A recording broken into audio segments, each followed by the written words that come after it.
This is the Mark Education channel. Please do like and comment on our videos. And do subscribe our channel. If you have any query or doubt or having any question regarding any topic, please leave a comment on comment box. We will try to get back to you with more explanation. Thank you.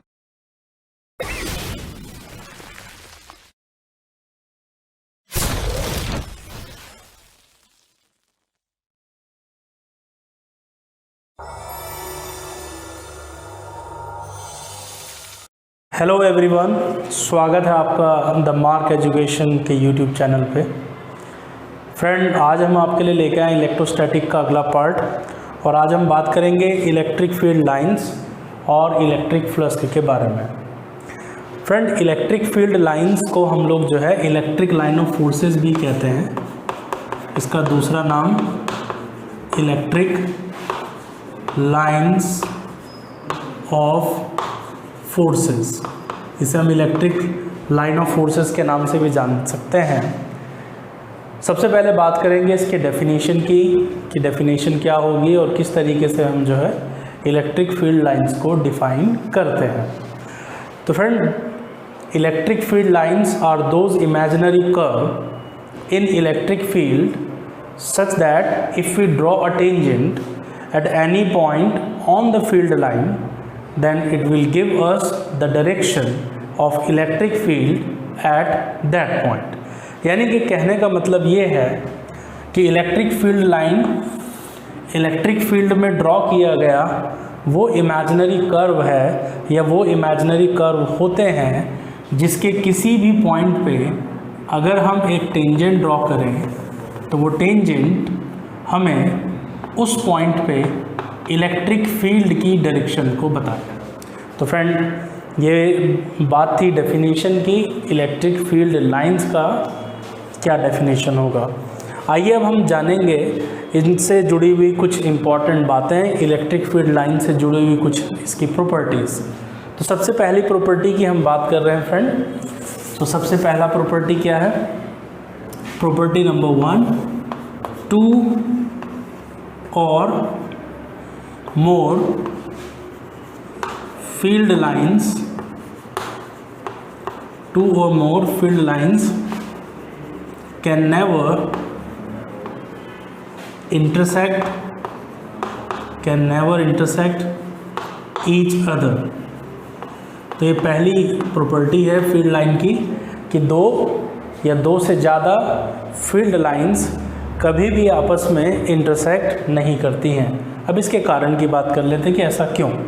क्योंकि friend, अगर दो field lines आपस में intersect करेंगी तो point of intersection पे हम लोग दो टेंजेंट ड्रॉ कर सकते हैं।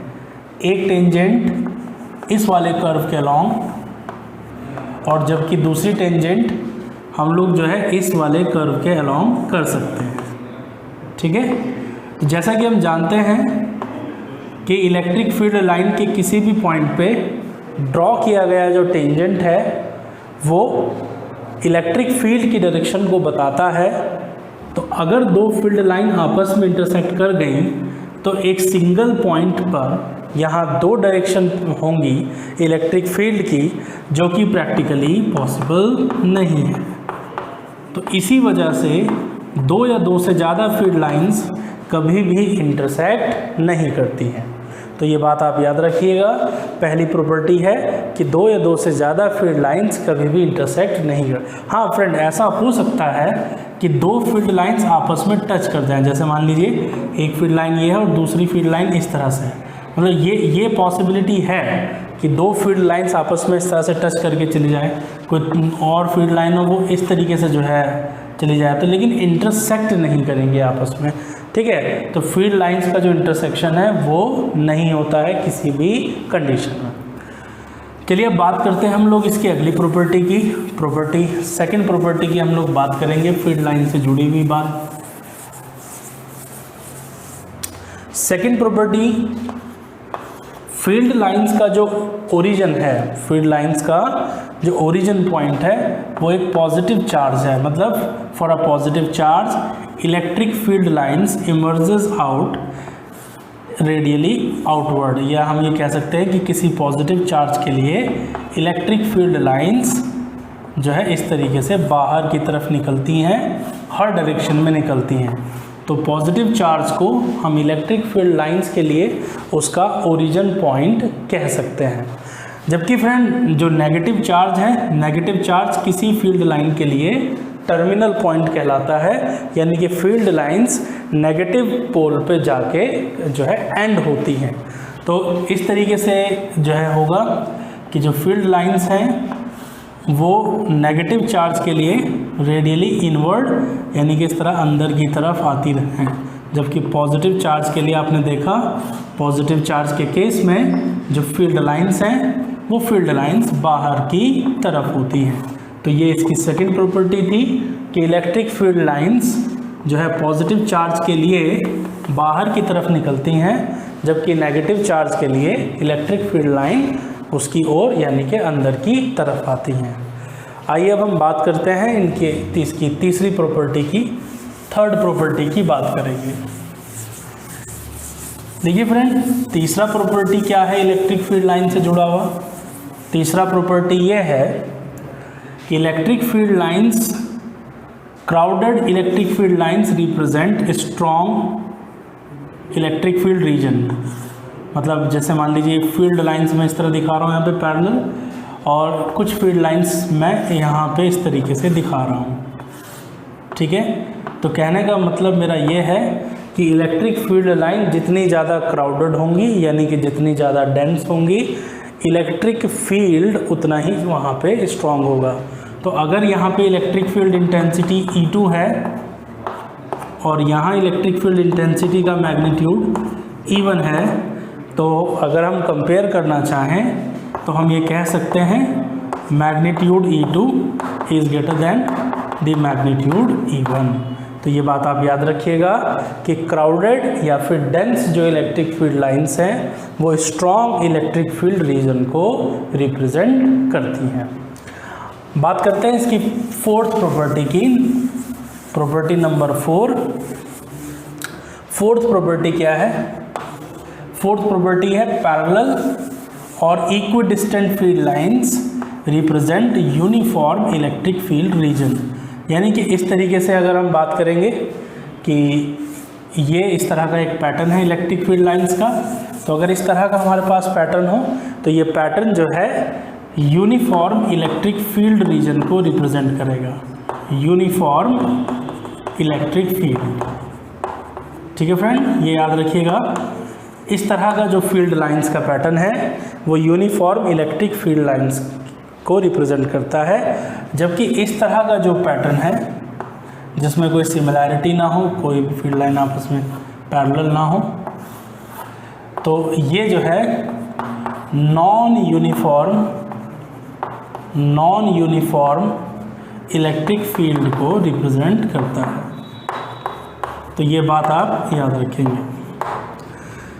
ओके, तो अब बात करते हैं नंबर 5 की, जो कि पैटर्न होगा इलेक्ट्रिक फील्ड लाइंस का pattern in case of dipole and pair of like charges. तो property number 5 friend, fifth property में हम ये कह रहे हैं कि मान लीजिए कि आपके पास एक डाइपोल है, यहाँ आपके पास नेगेटिव पोल है और ये आपका पॉजिटिव पोल है। तो इलेक्ट्रिक फील्ड लाइंस का पैटर्न कैसा होगा? इलेक्ट्रिक फील्ड लाइन पॉजिटिव से निकलेंगी और नेगेटिव में एंटर कर जाएंगी। इस तरह का पैटर्न होगा इलेक्ट्रिक फील्ड लाइंस का। ये पैटर्न जो आप देख रहे हैं बोर्ड पे मैं बना रहा हूँ,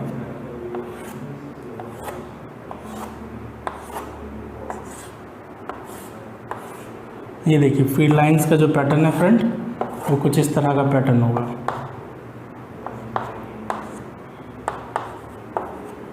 तो ये इलेक्ट्रिक फील्ड लाइंस का पैटर्न है इन case of an electric dipole. किसी इलेक्ट्रिक डाइपोल के केस में जो इलेक्ट्रिक फील्ड लाइन का पैटर्न होगा वो इस तरह का होगा। जबकि फ्रेंड अगर हमारे पास लाइक चार्जेस हों, मतलब एक प्लस चार्ज है और दूसरा भी मेरे पास प्लस चार्ज है, तो उनके लिए कैसा होगा इलेक्ट्रिक फील्ड लाइंस का पैटर्न? जैसा कि हम जानते हैं कि जो लाइक चार्जेस हैं वो एक दूसरे से रिपेल करते हैं, तो इस वजह से जो इलेक्ट्रिक फील्ड लाइंस का पैटर्न होगा वो कुछ इस तरह का पैटर्न होगा।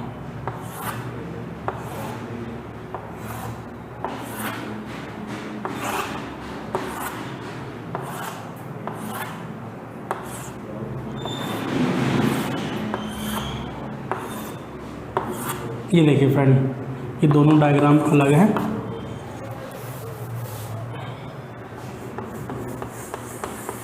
बिल्कुल, और जब आप डायग्राम बना रहे हो तो डायरेक्शन बड़ी इम्पॉर्टेंट होती है, डायरेक्शन दिखाना बड़ा ज़रूरी होता है। तो इस तरीके से डायरेक्शन को दिखा दीजिए। तो ये पैटर्न है इलेक्ट्रिक फील्ड लाइंस।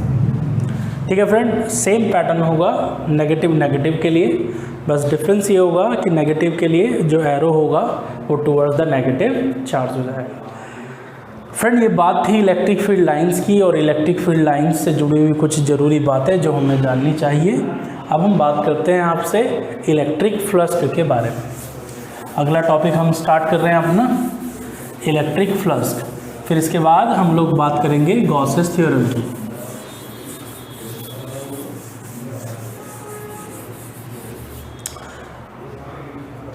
अगला टॉपिक है हमारे पास इलेक्ट्रिक फ्लक्स। तो सबसे पहले बात करेंगे कि इलेक्ट्रिक फ्लक्स को किस तरह से डिफाइन किया गया। देखिए, इलेक्ट्रिक फ्लक्स क्या है? Electric flux is the number of electric field lines that cross an area which held normally in electric field. यानी कि हम ये कह रहे हैं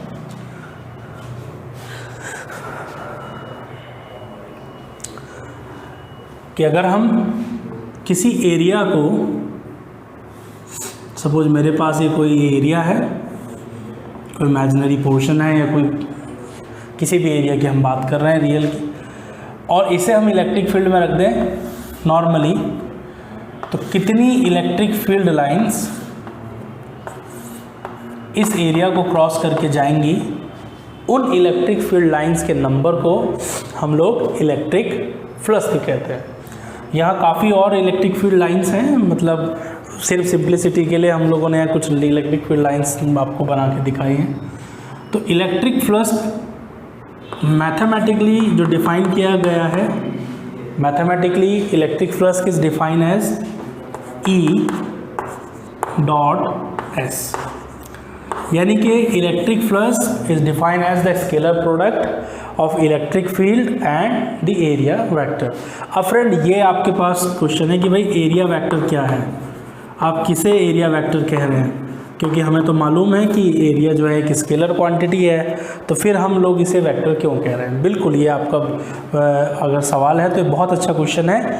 देखिए, इलेक्ट्रोस्टैटिक में जब हम लोग कैलकुलेशन करते हैं तो हम लोग एरिया के किसी स्मॉल पोर्शन को वेक्टर की तरह ट्रीट करते हैं। मतलब अगर मेरे पास ये कोई एरिया है, ये इस तरीके से मैं आपको डायग्राम बना के दिखा रहा हूँ। सपोज ये कोई एरिया है मेरे पास, और ये इसका एक स्मॉल पोर्शन है। अगर पूरा एरिया S है तो मान लेते हैं कि इसका स्मॉल पोर्शन है DS। तो इस DS की जो डायरेक्शन होगी फ्रेंड, वो परपेंडिकुलर आउटवर्ड।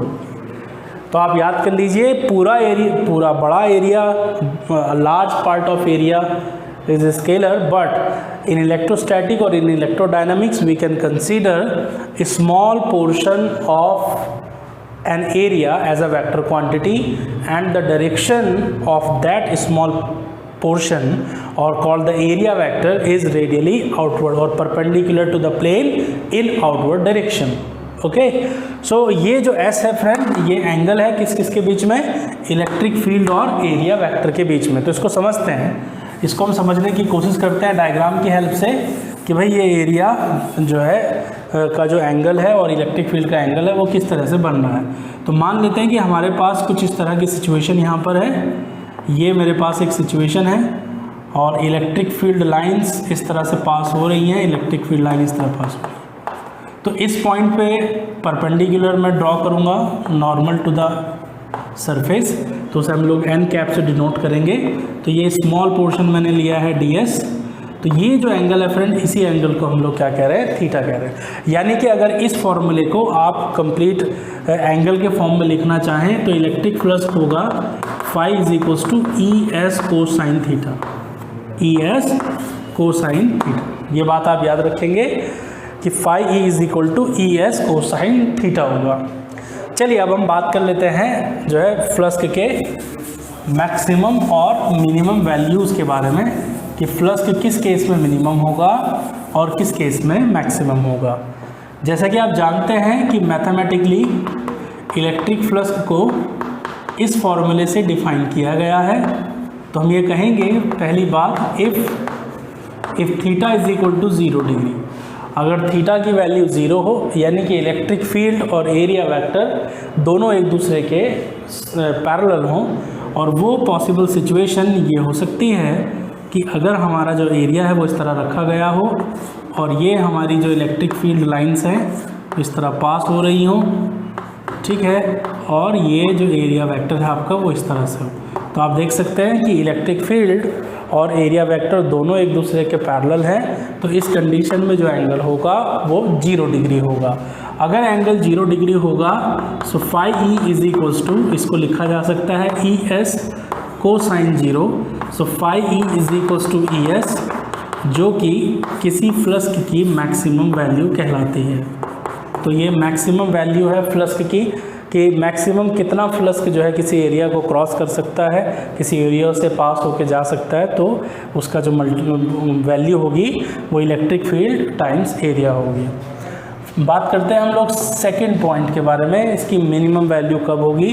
तो मिनिमम वैल्यू देखिए फ्रेंड क्या होगा, if theta is equal to 90 degree. अगर कुछ इस तरह से हो जाए कि थीटा जो है 90 डिग्री हो जाए, तो थीटा 90 डिग्री किस केस में हो सकता है, डायग्राम की हेल्प से हम लोग समझना चाहेंगे कि मान लीजिए कि ये जो एरिया आपका इस तरह से है और इलेक्ट्रिक फील्ड लाइंस इस तरह से पास हो रही हैं और एरिया वेक्टर आपका इस तरह से, तो आप देख सकते हैं कि इलेक्ट्रिक फील्ड और एरिया वेक्टर दोनों एक दूसरे के परपेंडिकुलर हैं। तो इस कंडीशन में हम कह सकते हैं कि जो फाई ई होगा वो होगा ई एस कोसाइन 90 डिग्री, और जैसा कि हम जानते हैं कि कोसाइन 90 जो है 0 होता है, तो फाई ई का वैल्यू कितना होगा, 0 हो जाएगा। तो ये बात थी फ्लक्स की मिनिमम और मैक्सिमम वैल्यूज़ के बारे में, कि किस केस में फ्लक्स मिनिमम होगा और किस केस में फ्लक्स जो है मैक्सिमम होगा। वहीं साथ ही साथ फ्रेंड जब आप अपने टेक्स्ट बुक को पढ़ेंगे और क्वेश्चन सॉल्व करेंगे तो वहाँ आपको 2 चीज़ें देखने को मिलेंगी, positive flux and negative flux. तो कभी कभी कुछ ऑथर्स ने ये वर्ड यूज़ किया है, तो मैं बता देता हूँ, पॉजिटिव फ्लक्स और दूसरा क्या है friend, negative flux. Positive flux and negative flux. तो ये जान लेते हैं कि भाई पॉजिटिव फ्लक्स हम लोग किसे कह रहे हैं और नेगेटिव फ्लक्स हम लोग किसे कह रहे हैं। तो फ्रेंड याद रखिएगा, देखिए मैं आपको थोड़ा इस तरह समझाता हूँ कि ये आपके पास एक सिलेंडर है और इस सिलेंडर को हम लोगों ने इलेक्ट्रिक फील्ड में रख दिया है और इलेक्ट्रिक फील्ड लाइंस इस तरह से पास हो रही हैं, ठीक है। और इस सिलेंडर के 2 सरफेसेस आप देख रहे हैं, एक सरफेस में ये कंसीडर कर लेता हूँ, एक सरफेस ये कंसीडर कर लेता हूँ। चलिए एक सरफेस हम लोग ये कंसीडर कर लेते हैं जिसका एरिया वेक्टर ये होगा, इस सरफेस का एरिया वेक्टर ये होगा रेडियली आउटवर्ड, और इस सरफेस का एरिया वेक्टर क्या होगा, रेडियली आउटवर्ड। चलिए अब इनका नाम डाल देते हैं 1 2 3, ठीक है। तो मैंने नाम डाल दिया है, ठीक है। इस वाले सरफेस को बोल दिया है surface number 1, surface number 2, surface number 3। तो सरफेस नंबर 1 के लिए हम लिखेंगे phi E1 is equal to integral of E dot DS1। ये क्या है फ्रेंड, देखिए DS1, सपोज ये कोई एक छोटा सा जो है एरिया एलिमेंट है यहाँ पे DS1, तो DS1 के थ्रू कितना फ्लक्स पास हो रहा है उसको जब हम इंटीग्रेट कर देंगे तो हमें टोटल फ्लक्स मिल जाएगा। तो हम इसको लिख सकते हैं इंटीग्रल EDS1। अब देखिए जो फर्स्ट सरफेस है उसके लिए एरिया वेक्टर इस डायरेक्शन में और इलेक्ट्रिक फील्ड इस डायरेक्शन में है, तो एंगल जो है दोनों के बीच में वो 180 डिग्री है।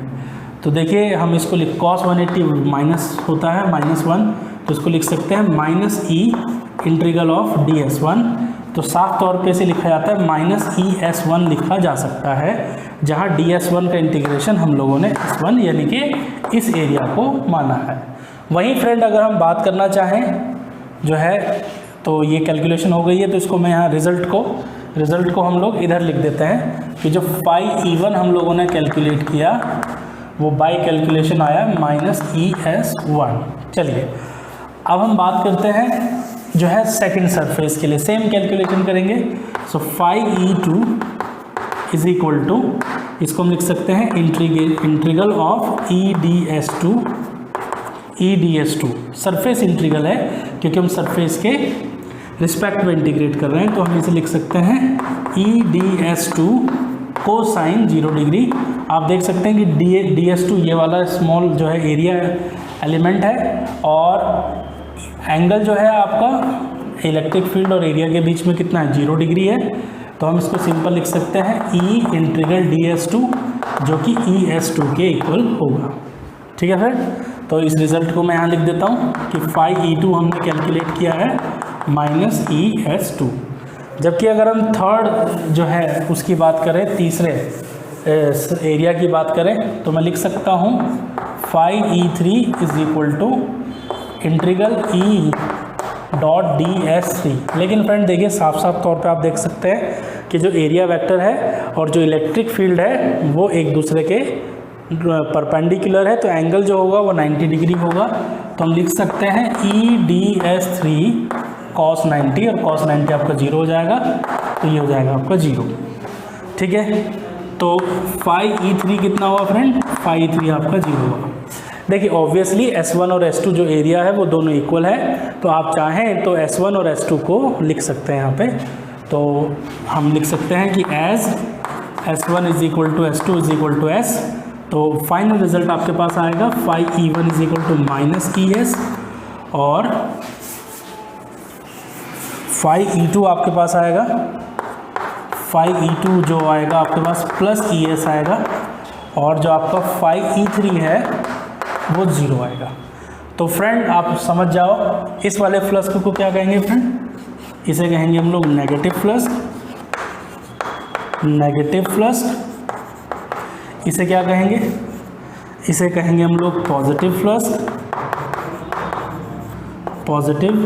फ्लक्स, और इसे कहेंगे हम लोग जीरो फ्लक्स।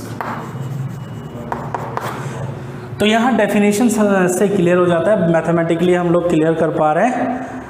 क्लियरिटी क्या है फ्रेंड, कि किसी भी सरफेस पे जो एंटरिंग जो फ्लक्स होता है, किसी भी सरफेस के लिए जो एंटरिंग फ्लक्स होता है वो नेगेटिव होता है, जबकि जो लीविंग फ्लक्स होता है वो पॉजिटिव होता है।